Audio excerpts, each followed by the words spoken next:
આજરોજ કલેક્ટરને આવેદન આપવા આવ્યા છીએ કે 33% બિલ જે મહિલાઓ માટે અને મહિલાઓના સપોર્ટમાં હતું એને રજૂ કરવું જોઈએ એવી રજૂઆત સાથે કે ઘણા સમય પહેલા વાત થઈ ગઈ છે ત્યારે એ લોકો એવું કીધું હતું કે અમે મહિલાઓને 33% અનામત આપીશું પણ હજી સુધી એનો અમલ કર્યો નથી। આમાંથી એવું દેખાય છે કે ભાજપ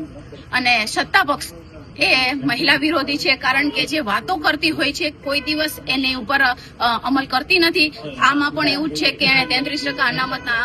અનામત